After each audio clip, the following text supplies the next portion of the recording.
Good afternoon. Good afternoon. Y'all can see I'm swaying and cruising to the cut.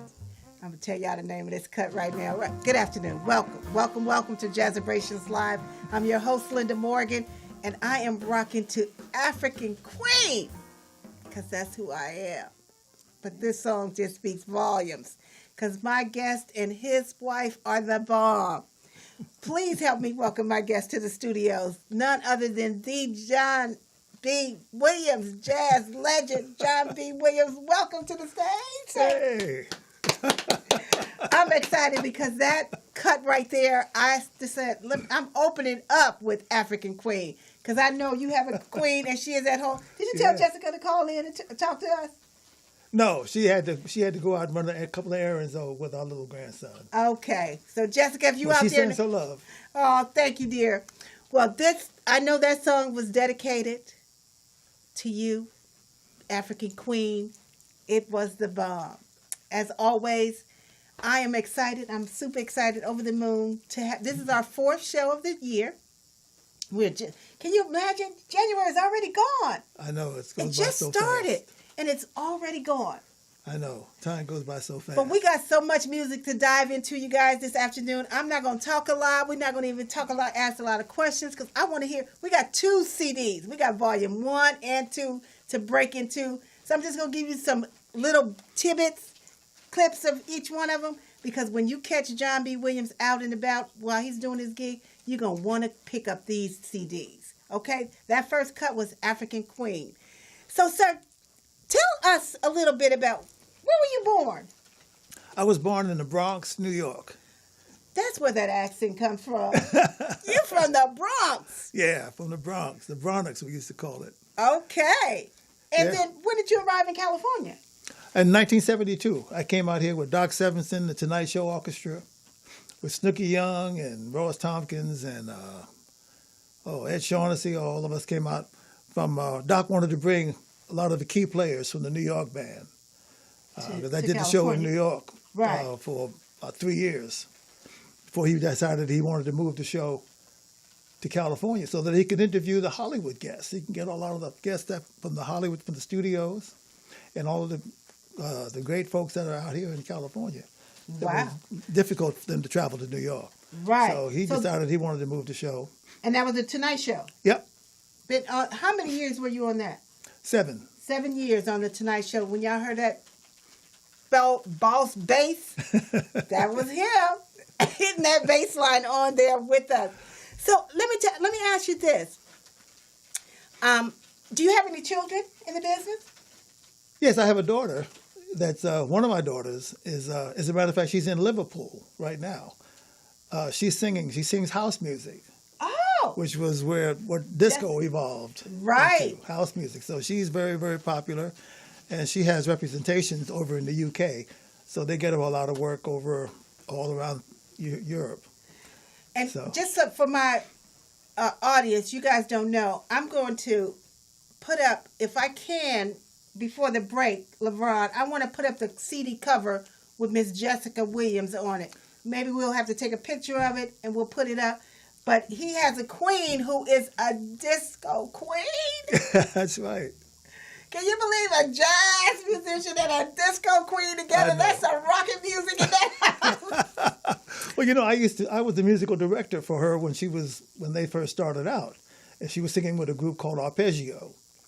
And they asked me to be the manager, road manager, and the musical direcer. So I put the music together. And we met at the Playboy Club back in, back in 1970s, on 75, 74, 75, 76. I know Jessica with her little hot self up in the Playboy Club. Yeah, she was singing background with Lenny Kazan. And I got a call that please come down. Can you come out? Can you come down? The bass player is sick, and we need a bass player, and the show was getting ready to start, and they don't have a bass player. And another bass player, a friend of mine, got the call. He couldn't do it, so he referred him to me. And so I just ran on down there, and the club was in, that's when it was in Century City. Century City. Playboy Club, right. So I ran down there and made it in time to fill in for Henry Franklin. Yes. I was filled in for him. Wow. Henry had come down with a cold or a flu or something like that, and was unable to perform. So they called me, asked me to come down and fill in. And so when I got there, I filled in for Henry, and I saw this gorgeous sister in the singing background, and I'm like, whoa. Y'all go wait till you see. Look at this. See, look at the African Queen right there. Yeah, there she is on the screen, baby. Miss Jessica, how are you, dear? I know I'm just giving you a shout out. I just have to show the listening audience who this gentleman is talking about. African Queen. That was dedicated to her. That's my queen. Yeah. That's right. So I know that. So you got here in 75. You said 72. 72 from New York. And what age did you start playing the bass? I started playing the bass when I was in the Marine Corps. Semper Fi. Yeah, Semper Fi. Yeah. I wanted to, I was playing drums. I was a drummer before that. I started playing drums when I was 12. And when I got into the Marine Corps, I wanted to try to make some little extra money on the side, playing some of the officers' clubs and NCO clubs. But there was always an abundance of drummers. But there was a shortage of bass players. So one day when I was in town with a couple of my buddies, we passed by a pawn shop. We were stationed in Camp Lejeune, which was right outside of Jacksonville. Was the town right by the base. And I went into town with some of the buddies and passed by this pawn shop. And in the window was an acoustic bass hanging up in the window. And I had thought about that. I said, wait a minute, maybe if I could play the bass, I could probably get some of this work and make a little money on the side playing in the clubs. So I went in, I got the bass for $100. And the rest is history, y'all. $100. I bought my first bass. I got it and I started going home on weekends. We'd pile into a car, drive up to New York, drive up home, and with some friends, and I'd take lessons from a good friend of mine, Alex Lane, who was a student of Charles Mingus. And then when I got out, I took the bass home, strapped on top of a car. We drove home when I got out, and I found out that Ron Carter was teaching. So I called him, and he took me on as a student, and I studied with Ron. Y'all better Google Ron Carter. If you don't know who he's talking about, Google him, Ron Carter. Yeah, Ron was he was my teacher, and because of his strict training and teaching, it enabled me to audition for Horace Silver and get the gig with Horace Silver that was 1967. Wow, I was 6 years old. 1967. Wow. History here. I'm getting me some lessons, y'all, up in here. Well, I know that we're going to hold that thought. We're going to, LeBron, we're going to go to the other CD, Volume 2, and we're going to just switch you. Just give me a cut. Song for My Father. I want to hear that one. Now, that's my daughter. And that's this my song? daughter, Megan. Okay, you played this. She's singing on that. Megan is singing on this. We'll be right back and tell you about Song for My Father.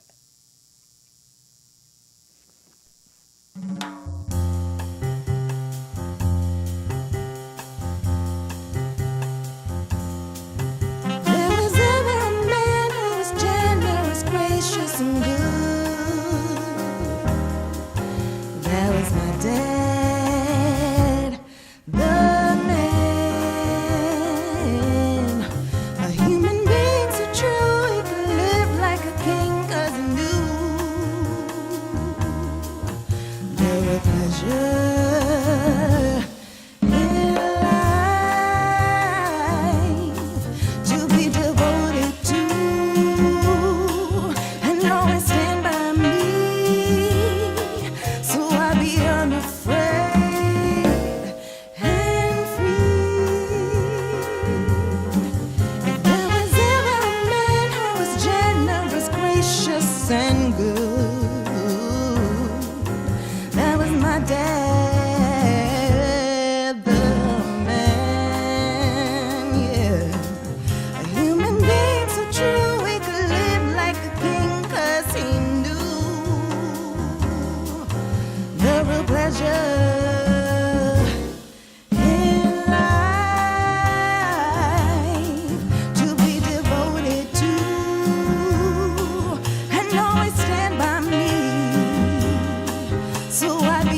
to not have a chance to hear my own CD, so I am rocking now. Oh, I cannot wait.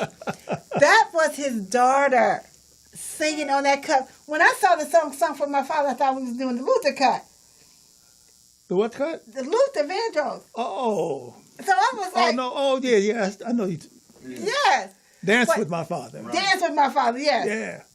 And so she is sounding amazing on this cut. When did you Yeah. guys do this one? Well, you know what? It was Jesse's idea. It was Jesse's idea because I wanted to do a song for my father, but I wanted to do something different. I wanted to do the vocals. And I heard Leon Thomas did a version of it. I work with Leon in New York. Mm-hmm. And I heard his version of it. And I said, wow, I like that. And I think either him or I think John Hendricks wrote those lyrics. It sounds like John Hendricks' lyrics. Right. And so I said it to Jessie. I said, you know what, this big way song for you. And she said, but you know what, why don't you who would be better to sing song for my father but your daughter? Exactly. As good as she can sing, and she's bad. She can sing. That cut right there is amazing. Oh, yeah. And she does some more ad-libs on the trumpet solo that's like off the chart. See, so that's why y'all going to have to get that CD. I know Yeah. it's available on CD Baby, Amazon, all that online. Go there and look for that, the African Queen, and that was volume 2, which if we're gonna put that copy of that CD up as well, LaRon, when we get a chance. But I'm bouncing back between 2 CDs, volume 1 and volume 2. These are 2 of the baddest CDs and jazz you gonna ever listen to. So check it out. I'm just giving you snippets because you know that's what we do. I ain't trying to let you hear the whole thing because you're going to go out and you're going to buy it. You're going to want it. You're going to want to figure out where you're going to get it at. And as always, you can call in and say hello to me and my guest, John B. Williams, at 323-293-3375. I did see Elena Gilliam and Letitia. Y'all checked in on Facebook. So give us a shout out if you'd like to call in and say hello. So that cut made me think of who were some of your influences when you were coming up, when you decided to take the bass. Well, let's see. These two CDs are Volume 1 and Volume 2 of Music of Horace Silver. Okay. That's where I started. Right. In 1967, I started playing with Horace Silver. In his band. And I worked with him for about 2.5 years. And I learned so much from him. He was my first mentor. Him, Ron Carter, and the late Bob Cranshaw. Wow. Those were my mentors. The creme de la creme up there. Those are the guys took you under their that Horace arms took me under his wing and just gave me so much. He taught me so much about playing in tune, number one, about getting a good groove, because like Duke said, it don't mean a thing if it ain't got that swing. Mm-hmm. He said, you got to swing, you got to groove. And he taught me about not playing a whole bunch of notes, but playing notes that you mean. And play what you mean. Play it and mean what you say.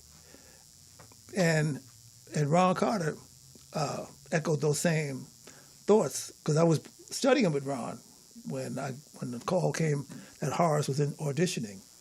And so I was like, Ron doubled down on me and he said, go ahead and get that gig. Absolutely. And I got it. And Horace Silver got me to pick up the electric bass in 1968. He said, I want to do some things with the electric piano. He said, I want to add the electric bass. And I'm like, no, I don't want to play the electric bass. But Horace said, well, okay, well, I'm going to get an electric bass player. I said, wait a minute. Hold up. Let me not be too hasty. So he took me to the NAMM show. Now, the NAMM show is this weekend. Is this weekend. But when I went to the NAMM show in 1968, the NAMM show was held in the ballroom of the Conrad Hilton Hotel in Chicago. So, which was like a small, just one compared room. compared to what it is now down there now. in Anaheim. And he took me there, and he got all of us in the band. He got us all endorsements. Benny Maupin got him a new saxophone. Billy Cobham got him another set of drums, And Randy Brecker got an endorsement with Selma, another trumpet, and I got an electric bass, I got an electric bass amp, and I got an additional upright bass. And we were back in those days, you could bring all that stuff on the plane. Oh, right, with you. I brought it all back, strapped into a seat on the plane, and brought it all back. Could you imagine now seeing a bass in the seat next to you? Well, when I got back to New York, and one of our first gigs was at a club in Brooklyn, and this great hip jazz club in Brooklyn. And Bob Cranshaw came out because a lot of the pros came out to see Horace's new incarnation, the new band, the new Young Lions that they called them, to see all the new young cats now that Horace had. And this was our first gig in New York. And Bob Cranshaw came out, and he saw me going from upright bass to electric bass, switching back and forth, and reading. And he approached me on the break, and he said, listen, I like the way you play, and would you be interested in helping me out? Because I have a heavy load of studio work in New York that I'm doing, and I really need someone that I can call that can help me out playing electric bass. And I said, sure. Well, that led to me doing Sesame Street, helping him doing Sesame Street, which started back in 68, 69. I did like about maybe 70% of those shows. I got the Tonight Show. I recorded with Louis Armstrong. I recorded with Count Basie. All of those sessions were on electric bass. Yeah, because the engineers started liking the way the electric bass recorded, and it was a new thing. And I was one of the few guys that was playing jazz, other than Bob Cranshaw, that was playing jazz on the electric bass. They could play jazz and read. And other than that, there was like Jerry Jamot on the R&B side, Jerry Jamot and Chuck Rainey, and who we all became real good friends. And Chuck and I got a chance to play on a Louis Armstrong record. I did side A, Chuck did side B. Wow. But I did side A that had Wonderful World. What a wonderful world. Yeah,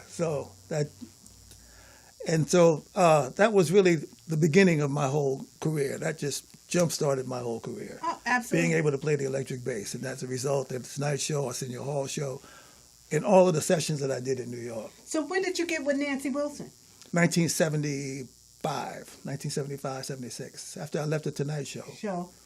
So you became her bass player for 25 years. Nancy's manager, the late John Levy, called me, and when they found out that I was no longer doing the Tonight Show, because I was kind of burnt out with doing talk shows, and so John Levy called me and said that Nancy Wilson would like you to play for her. Now let me back up real quick. During the time that I was doing the Tonight Show, Nancy Wilson got a local TV show, and this was a local TV show that started out with Lou Rawls hosted for a while, and then Cannonball hosted for a while, and a couple of other well-known entertainers had it. And when Nancy got it, Phil Wright knew me. Phil Wright was Nancy's musical director. And Phil Wright knew that I was there at the same studio because she was taping her show at NBC in Burbank. And that's where I was taping the Tonight Show. Mm-hmm. So Phil Wright said he wanted to put a big band together.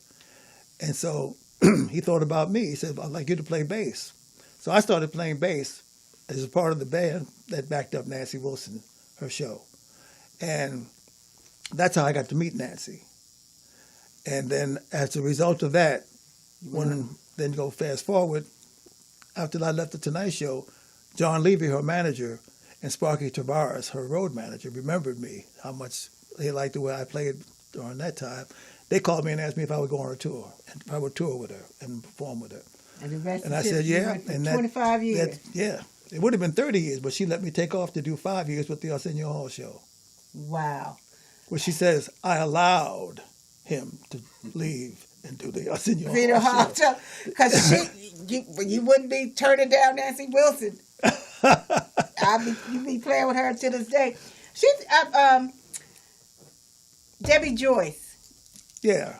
You know Debbie Joyce? Yeah, very well. Yeah, we were talking over at when Home was going on in Beverly Hills. Right. A lot about just how she does a lot of stylings and stuff after Nancy Wilson sings a lot of her songs and stuff. So, Yeah. hi, Miss Nancy Wilson. I know you're out there. Just want to say hello. I'm that lady who called you that time and asked you, could I honor you? Linda Morgan. I'm here, sitting here with your bass player, 25 years. And I can Lou Matthews. I can give Nancy so much, so many accolades, because she really brought me out of my shell. I was doing well playing, but I was still a little careful and timid, and she got me to really just come out by having me do duets with her. We started doing a lot of duets of just bass and her. We did Teach Me Tonight. We did, oh man, I can't think of it, about 4 or 5 other songs that we used to do. And one of them we recorded on a record that she made called At My Best, which is, and we have that recorded where I played Teach Me Tonight with her. With her? Yeah. Okay. Okay, I'm putting that in my repertoire. Finding Nancy Wilson's At My Best CD. Okay, I'm getting that one when we get off the show. Because I want to hear that cut. So, I know that who, besides Horace Silver being one of your influences, who would you have liked to have played with that you didn't get the opportunity to play with in the past? Miles. Miles Davis? Yeah. Okay. I got a chance to hang out with him, which was just as good. To Yeah. me, that was even better because Billy Cobham and Benny Maupin, they like flaunted it in my face that when I was working with Kenny Burrell in New York in Greenwich Village at this club called Slugs, and at the same time, Benny and Billy got a chance to play on Miles' album called Bitches Brew. 1959. 69 or something like that, yeah.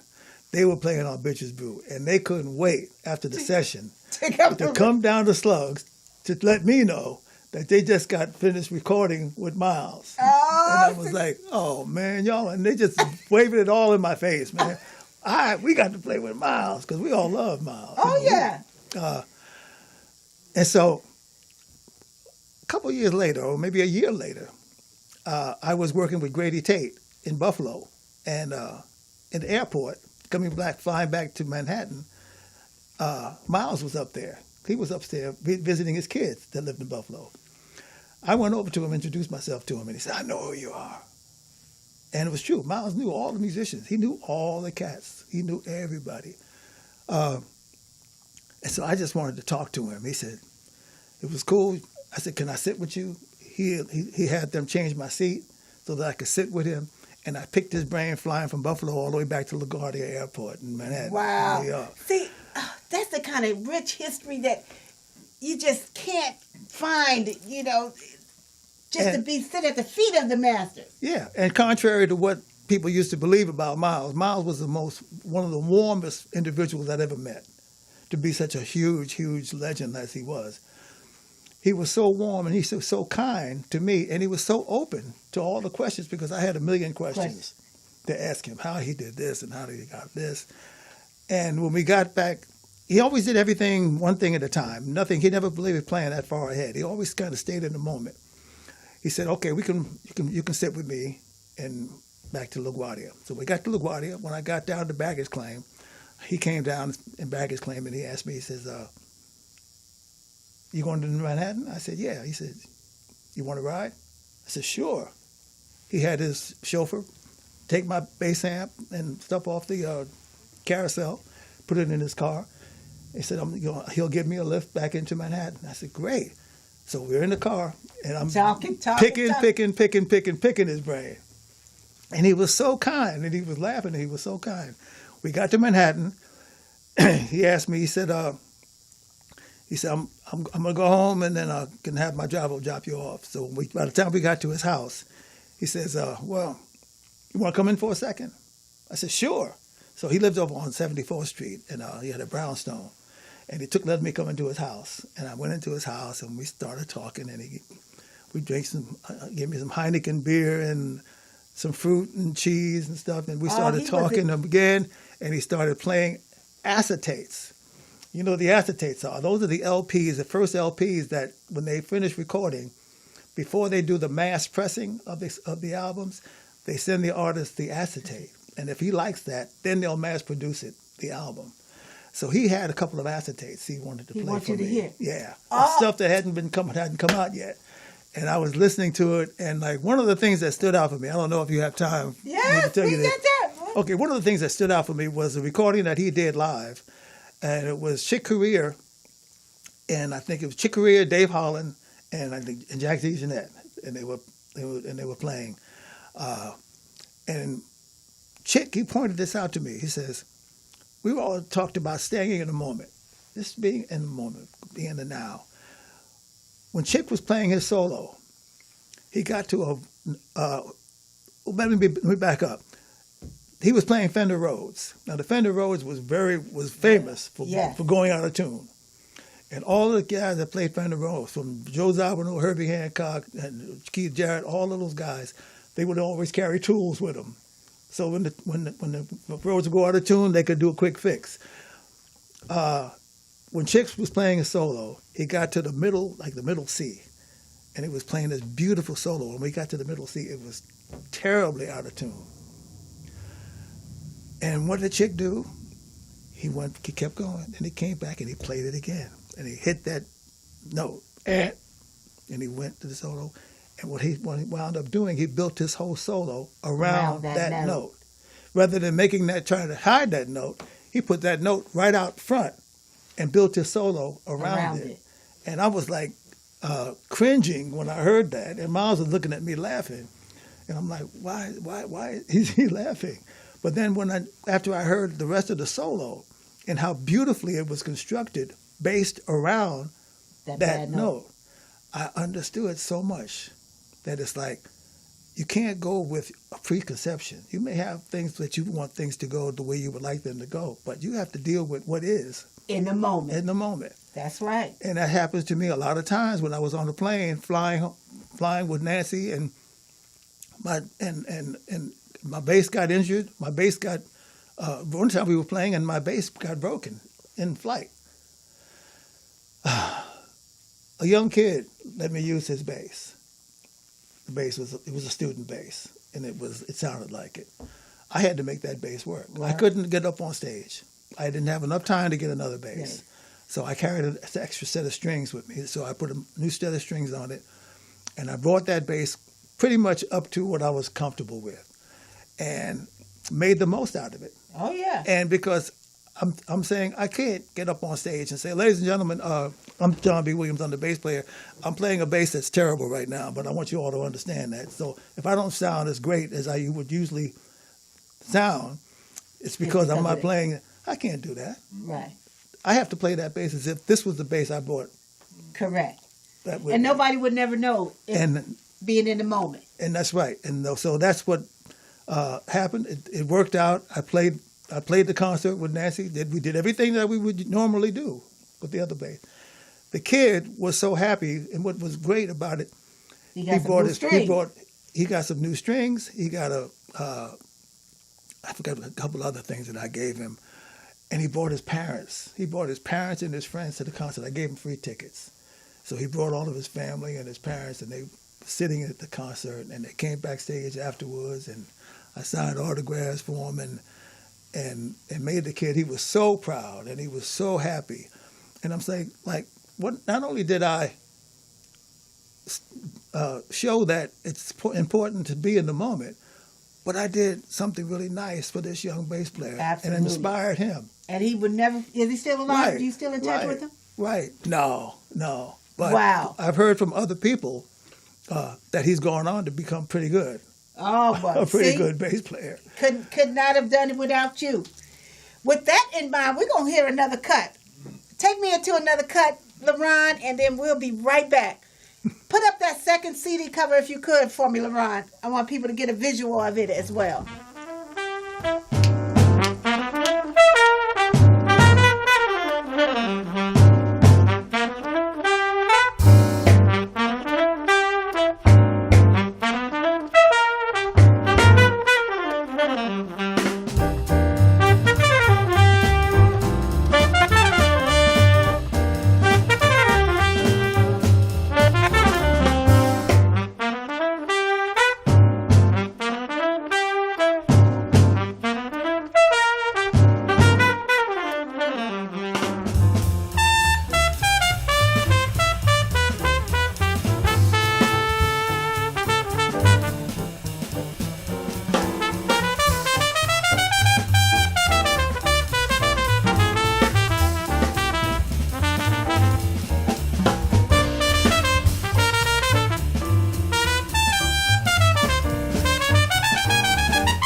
I'm your host, Linda Morgan. This is our fourth show of the year on Jazzabrations Live, and I'm here with my guest, John B. Williams, getting me some great information. I'm so excited. Y'all know I'm sitting like a kid in a candy shop right now. Just sitting here and listening to the great stories of all the historical players that you play with, all of the music, the CDs is grooving. I am just in awe. Have always been in awe. Oh, thank you. And I have thought about how, let me see. When I gave you your award, we made it so that it was on a big birthday year. Mm-hmm. 75, right? Yep. How many years has that been now? 2. We waited. Well, actually, 1 year, because I'm going to be 77 next month. Right. This month. This January. February. Right. I'll be 77. So we was planning, trying to see when we was going to give him his award. And then we were doing this thing out at home in Beverly Hills on Thursday nights. And then I said, wait a minute. You're going to be 75, the perfect time next year. So we're just going to hold off and make it February when you turn 75. And here we did. We gave him the Living Legend Lifetime Achievement Award in February when he turned 75. It was actually on your birthday because we had the party. Because they had a cake. Yes, we had a party and cake at home. I need to pull up some of them pictures. We got some history here. But it was that was a great place. Oh, if he was amazing. able to have kept that place up, that's okay. You know what? I'm going to put that out in the universe. That's my goal. I need to have my own club. I need to be running a jazz club 7 days a week because that's what I want to do. Is that what I want to do? Yes. Yes, that's what I want to do because I love to be around the music. I love hearing it live all the time. If I can go out 7 days a week and listen to live jazz, I would. I got the bug. Let me tell you about how I got the bug with jazz. My brother, one of my older brothers, used to play Hugh Masekela. Rest in peace, Hugh Masekela. He just passed away a couple of days ago. And my brother played congos. Mm-hmm. So he would every time I come home from school, Ali say, Ali canta. He was playing that and it was on the radio. So that's how I got my first introduction to jazz in the beginning. Wow. So how I transitioned to now being in this whole thing now going on 8 years of good for honoring and celebrating and it just was like a natural transition. Al Williams, who runs the Long Beach Jazz Festival. Sure. I tried to have this big ambition that I'm going to be a manager of his. I'm going to go find some gigs for a drummer here in L.A. It was like a needle in a haystack back then. I'm talking about 2004, 2005. Trying to find straight-ahead jazz gigs was like the hardest thing for me. And I was like, I don't want to do this work. I don't want to, let me find something else. So at the festivals, he would always hire smooth jazz artists. Mm-hmm. And I said, wait a minute, you're a straight ahead player. What is this? And then that's how was birthed Smooth Ahead. Because I said, you just a smooth ahead player. You just love some smooth jazz. You got all these smooth jazz at the festival. You'll never. So we got to do this thing. And so I trademarked that and started figuring out where's all the straight ahead players. Mm-hmm. Where are they? What are they doing? So I started out having conversations about jazz and the status of jazz and and that led to the honorings and the celebrations with Buddy Collette and Michael White. Both of them, rest in peace. They're no longer here with us today. But just the love of going out and hearing live jazz for me has grown tremendously. Now I'm just like, my friends call me a jazz snob because I'm in my 50s. Our age group really don't know about straight ahead players. They're more into Kenny G, mm-hmm. Grover Washington, in the smooth jazz era that we came up in.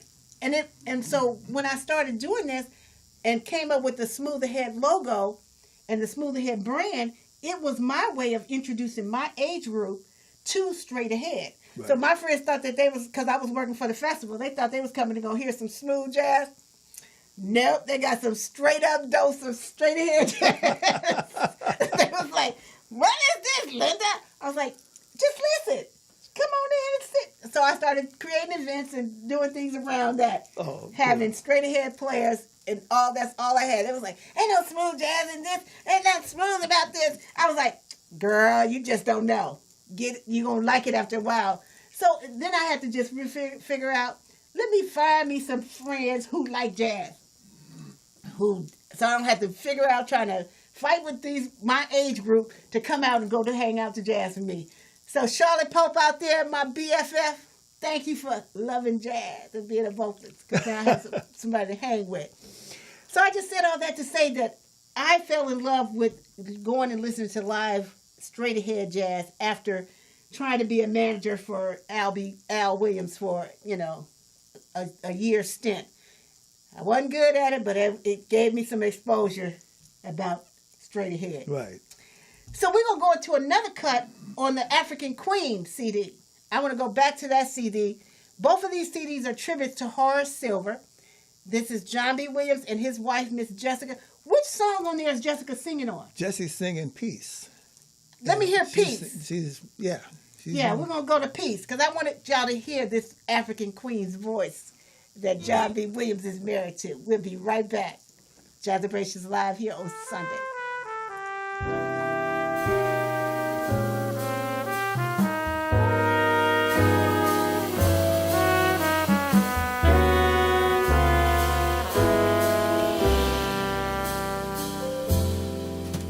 There's a place that I know where the sycamores grows and daffodils have their fun,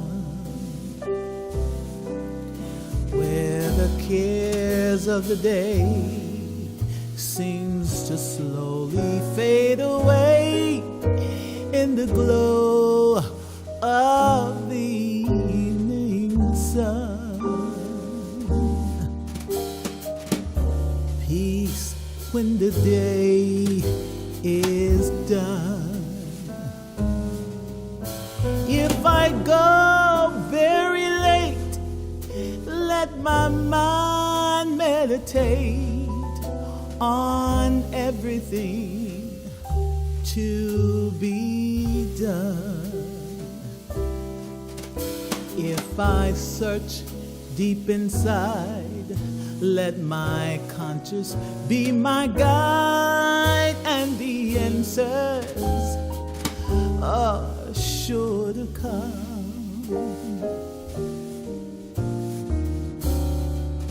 Don't have to worry now.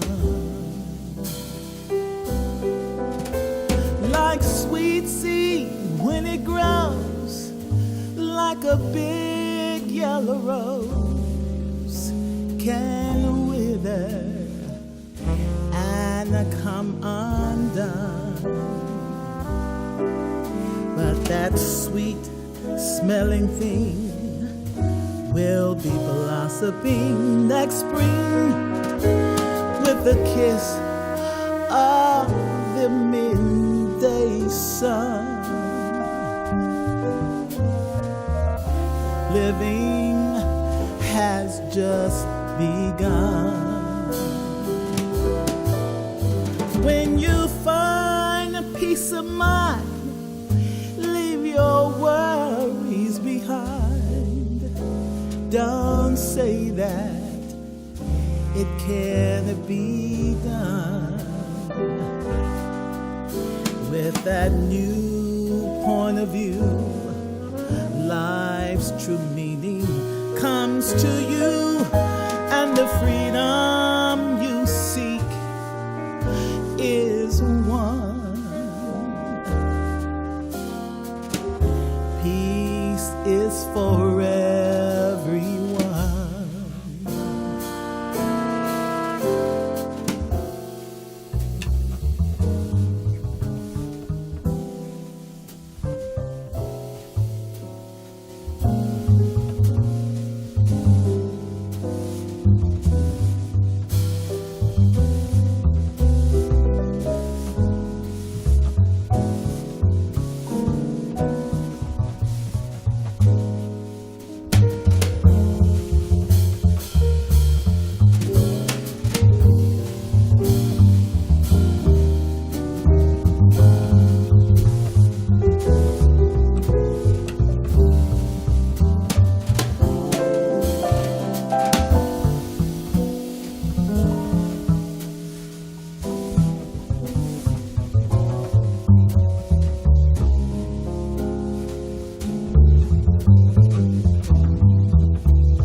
that you just can sway with.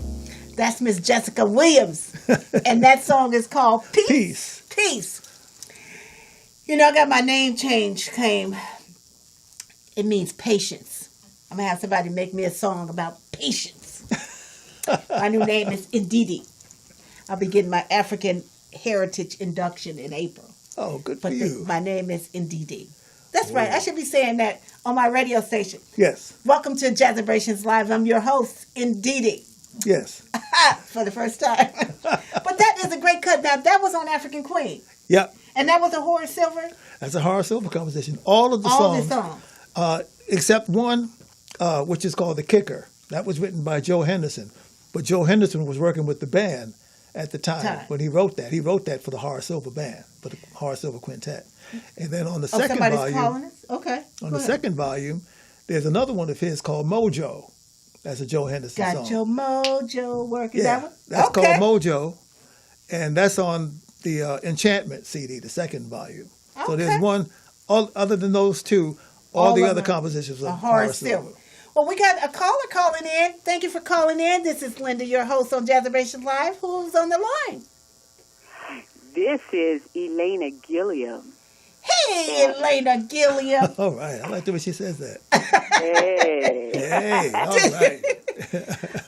Hey, I had to call in because I see my friend that I received the Living Legend of Jazz Award with, John B. That's right. All right. That's right. That's right. Only How are you? I think you're much more a living legend than I am. Oh, stop it. You are phenomenal. You are a phenomenal jazz singer. Yes, thank you are. Thank you. But you look great. Thank was you. a beautiful cut, too. Wow, your wife is, wow. Yeah. Have you No guys wonder ever you worked haven't together? hired me. Did you hear what I just said? I said, have you guys worked together? No, he didn't need me. He's got that beautiful wife. I know. Jessica is Miss Disco Queen, though. Wow. I went to a show with Jessica. Oh, you did? Yeah, and what's the other lady? Something Right. Oh. Disco Queen. Back in the day. I know who you're talking about. I know who you're talking about. I don't know if it was Betty Wright, but anyway. I'm getting old. I can't remember that. But Welcome to the club. Exactly. But we thank you for calling in, dear, and saying hello to us. Now, Oh, yeah. that was... I love your work. So I thank you honored so much. you, John B. and Bubba Jackson, I believe. Was there other people there? Yes. Yeah. Bubba, John, and Was Mikhail Majid on that one? Sweet Baby J was there. Sweet Baby J. No, Mikhail wasn't there. Okay. So but- that's one we did in City Council. Yeah. Oh, that was so beautiful. Absolutely. I am so amazed that after 8 years, we are up to 138. Wow. Congratulations, Linda. Absolutely. You know, It's and all because of you, my dear. That's right. All because That's of you. right. And thank you. It's all because of you guys. And without you, there would be no me. Well, and That's a without song. you, there would be no Well. living legend. That's true. Wow. No, you definitely need to be congratulated over and over and over for the hard work that you put into making this, Oh, my God. bringing this to life. The whole Oh, thing my with God, Jazzabrations. You have a lot to be proud of. And Thank you. Yeah. Oh, You're yes, going to be in the history books. Oh, thank you. Yeah. This was just that Yeah. last History. piece right here of being able to interview you guys and talk to you myself one-on-one. Yeah. Because in all these 8 years, I've not had that opportunity. I've been doing all the shows and the honorees, but I never had the platform to say, no, just come and sit down and let's have a chit-chat. This is great for you. This It's is great for wonderful. all of us. It's great. Thank you. Wonderful. It's wonderful. John, I want to know where you're going to be performing. Yes. Uh, What's coming up? That's a Down good south? question. I'm going to play something. I'm going to play. I'm kind of semi-retired right now, but I still do work with friends, and every so often I'll put a band together and go out and work. You know, as a matter of fact, I'm playing Are you doing tonight. something I'm tonight? going to play tonight at a club in You said something with Harold Land. with Harold Land Jr. Oh, my goodness. I'm playing with Harold Land Jr. We're just going to be the two of us, and we're playing at a club called Hal's on Abbott Oh, Kinney. yeah. Yeah, you know how. Oh, in yeah. in So I'm Venice. playing- Yes. Yeah, and I've kind of gotten really close with Harold Land Jr. because I work with his dad. As a matter of fact, I recorded with his dad when his dad was had the band with Bobby Hutcherson. Right. And, wow. and I recorded a CD with them called San Francisco. Oh, wow. And when Harold Jr. was just getting started, and I told his dad, I said, yeah, tell him to call me. I'll play with him, and I'll look out for him. And so, Oh, that's sweet. yeah. So, Abbott Kinney That's is great. that's a nice spot. oh, it's a great spot. It's a great spot. They have great food to it as well, and it's always fun to play with Harold. I really enjoy playing with Harold Jr. I did for many years ago. I called him to ask him to help us on a gig, and he was, of course, he was phenomenal. Yeah. It was, Yeah. wow, it was wonderful. Wow, that sounds great. Yeah. So we'll be there tonight from 6 until 10. Okay, can you come get me? Okay. She in Orange County. Well, you know what? You're going to have to invite him to come down there and play with you in Orange County someday. I'm telling you, yeah. Yes. Well, I'll give him your I don't number. know. I don't know if I'm worthy here. You. Shut up. Shut up. Yes, you are. You are more than worthy. Get off my line, Miss Elena Jazz Legend Gilliam. Thank you for calling in, dear. I'm going to give him your number so I can Yeah, just please. say, Yeah. I set it up Take here it. on Jazzabrations Live for them to play together one day. All right. Yeah. Thank All you, right. dear. Thank you. Take care, John. Oh, And you it was too. a You pleasure. too. And it's my pleasure. We're going to Good go to hear into from another you. cut, Elena, so you can groove to this one. Yes. I'm listening. Yeah, absolutely. Thank you, baby, for Okay. calling. Oh, thank you. All Bye-bye. righty. That's a funny. I did not even realize. I did remember that I honored her on the same time as when I honored you. That's right. Bubba Jackson and Sweet Baby Yeah. J. Sweet Baby J is doing her thing in Palm Springs. Mm-hmm. She got a all women's band that she's rocking it out. I just got something on Facebook about it. But let's go into another cut before we get ready to get out of here. LeBron, and it has been my pleasure being here this fourth Sunday of the year, 2018, with my wonderful guest, Mr. John B. Williams, and his wonderful wife, Jessica Williams. Hey, Jesse! Your godson says hello. We're going to have to get some time with you as we go out on one of your cuts. About Senor Blues. Jesse sings on that. Senor Blues. I got the Senor Blues. Oh, I was thinking of, I've been listening to Barbara Morrison's cut, something about Big Top Blues or something like that. But let's go out with Senor Blues. Thank you again. Join us next week. My guest will be the phenomenal Hall of Famer guitarist Greg Wright. You don't want to miss that show. He is going to rock out. And then February is African American Music, Black History Month for some, African American Appreciation Month for others. I'm going to be giving you some historical references in jazz and blues in February. So stay tuned and stay with us. Thank you, John B. Williams, for being you're my welcome. guest today. You're welcome. Let's My go pleasure. out on Senor Blues.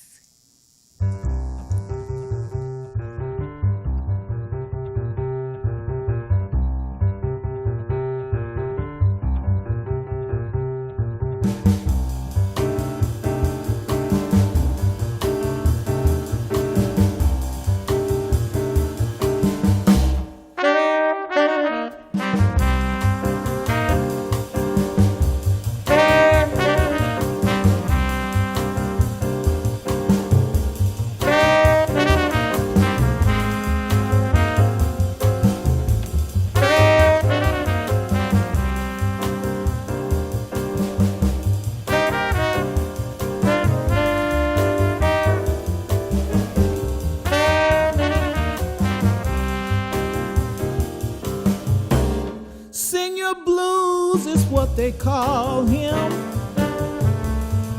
Way down Mexicali way. Senorita's falling for him with the hope that he will will stay. By the time that they love him, sing your blues done gone away. Well, he's tall and good looking, and he always knows just what to say. Yeah, he's tall and good looking, and he always knows just what to say. By the time that they love him, sing your blues done gone away.